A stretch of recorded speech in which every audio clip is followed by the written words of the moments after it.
Kashmir. Late last night, we're reporting of this powerful explosion that happened at a Nogam police station. Unfortunately, the death toll has gone up. Previously being reported as 7, now it is being reported as 9, and nearly 25 people having been injured, mostly said to be policemen and forensic experts. Now, the blast occurred, what is being said according to reports, when samples were being extracted from a large cache of confiscated explosives linked to a recent investigation into the white-collar terror module, the Faridabad terror module, which was busted by the same Jammu and Kashmir policemen. Now, reports indicate that the explosion happened while the handling of explosive materials that had been transported to from Faridabad to Jammu and Kashmir. And these materials are said to be a total of over 360 kgs of explosives that were recovered from the rented resident of the arrested Dr. Muzammil.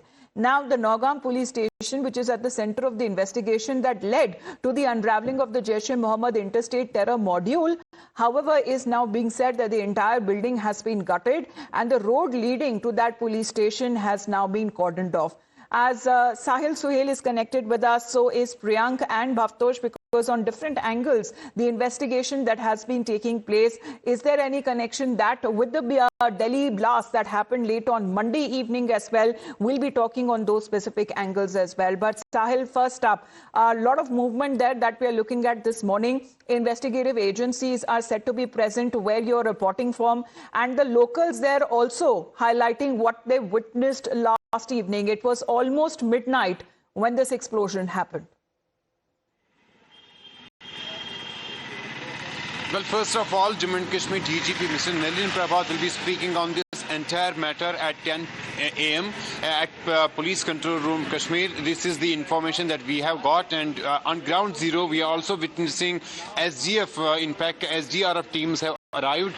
In fact, they will be going inside the premises of this police station to remove the debris, because this was the huge explosion and one of the building has completely, in fact, got damaged in this entire explosion, which in fact triggered at around 11:22 p.m. is the exact timing when this explosion occurred inside the premises of police station Nogam in Srinagar. We are also picking up details now that the impact sampling and examination and packing the explosive into small bags was going on throughout the day. Local tailor who was also assisting Jammu and Kashmir police teams was also present there, and he was helping in fact police teams to make small bags, because its process and its procedure to basically seal those bags in presence of a magistrate, and then in fact those explosives go to their next destination and samples go for the forensic analysis.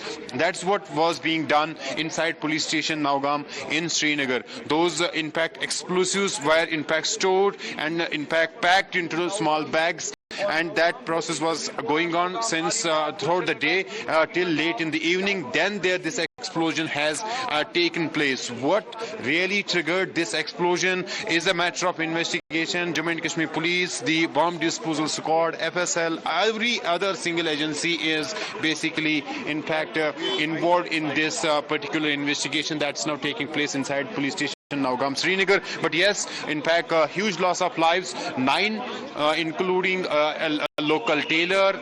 In fact, we are also picking up from the sources a civil, in fact, officer has also, in fact, died in this particular explosion that took place inside police station Nogam.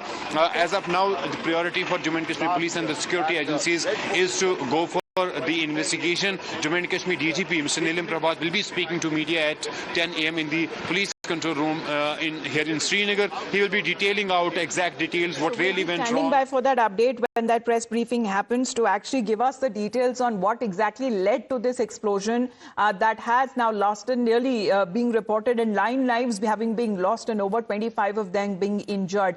But Bhavtosh, we'll come to you on the angle as far as the big questions are concerned, because top sources telling your channel that the agencies are probing whether the Jaish-e-Mohammed module deliberately recruited highly educated doctors to gain access to laboratories and chemicals and technical expertise. Now, with the larger conspiracy now under scanner, the big question is that the blast, is it an isolated strike, Bhavtosh, or a part of a wider, deeper embedded terror machinery that is now being investigated? Because now we're looking at 2 explosions that have happened in a span of a week. Well, what is very clear from beginning is that there is the JASH module, which was initially successfully thwarted by security agencies, which led to seizure of at least 2,953 kgs of explosives, which was then taken away by the Srinagar police. Now, subsequent to that, one of the accused in this case managed to flee, who then blew himself outside the Red Fort. But since he was in a panic, he caused a limited damage, or one can say. He, in a panic reaction, that he detonated himself. That is still subject matter of investigation. Even as that case was being probed here by the NIA and other agencies, the explosives were then transported to Srinagar, where the forensic examination was going on. Now, when the forensic examination was going on, that explosives somehow was mishandled, and there was an explosion in which at least, unfortunately, 9 people lost their lives. Now, the question that would be asked, and they should be asked, is who ordered the handling of these explosives? Why were they being forensically examined at late in the night? And as Sohail said, that they were being kept in small packets. Now, everyone knew that these are very highly sensitive, explosive, flammable objects, and they should have at least allowed Indian Army or even NSG personnel to handle them.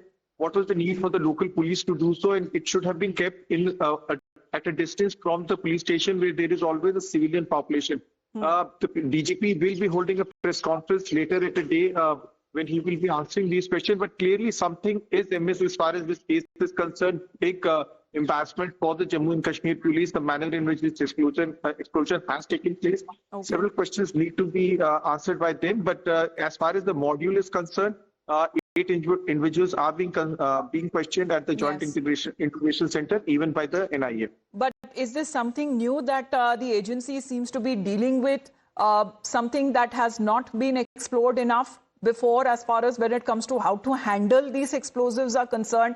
Because that would be one of those top questions that would be asked to the state DGP as we stand by for his press briefing in some time from now. Priyank, the angle now we're going to ask about, especially when it comes to this massive chemical cache that is led to be linked to a wider Jaish-e-Mohammed network. We're not talking about few kgs, we're talking about over 350 kgs. The haul that was recovered from Faridabad, that is under scrutiny. So exactly how did they come about, making these explosives, from where they were procuring these chemicals, all of them that would raise serious questions over these modules' design. I mean, it was right in the heart of the mainland that we are speaking of, this terror conspiracy that was being hatched. See, Amitabh, that is for sure that this particular module of Jaish-e-Mohammed, as our colleagues have been pointing out, had a different kind of pattern, which certainly included the medical practitioners as well as those doctors who were studying in the field of medicine. Now, the fact of the matter is that they also had an access to a university which is certainly under dubious nature, and the kind of funding which was being done to this university is already under scanner. What is very alarming that they also had access to the chemistry lab and the bio lab inside this particular university, where the composition could have been changed. That is very worrying, because over the period of many months, these chemicals could have been procured by these individuals. They knew it for the fact that they have to create a huge explosion, something on the pattern of what we had seen back there in the year 2020 in Beirut, where around 27,000 tons of ammonium nitrate exploded, and that particular port was certainly destroyed. In fact, it also created a magnitude of 3.3 Richter scale earthquake in the nearby countries also. We can also show one of the CCTV footage, Amita, which we have access with of the metro station just below the blast site, where everything was shown into a state of panic. The CCTV footage showed that how the metro station was shaking when this explosion happened. So not only the kind of impact it has done in Nagaon is under the scrutiny by the agencies, but also the kind of explosion which had happened here in Lal Kila's area by the explosion which happened on Monday evening is also very worrying for the investigators. The pattern is important. What we can tell you to our viewers is that the elite department of the NSG's BDS team, which is the elitist one with respect to these kind of explosive chemicals are concerned, is doing a proper research on this particular chemical.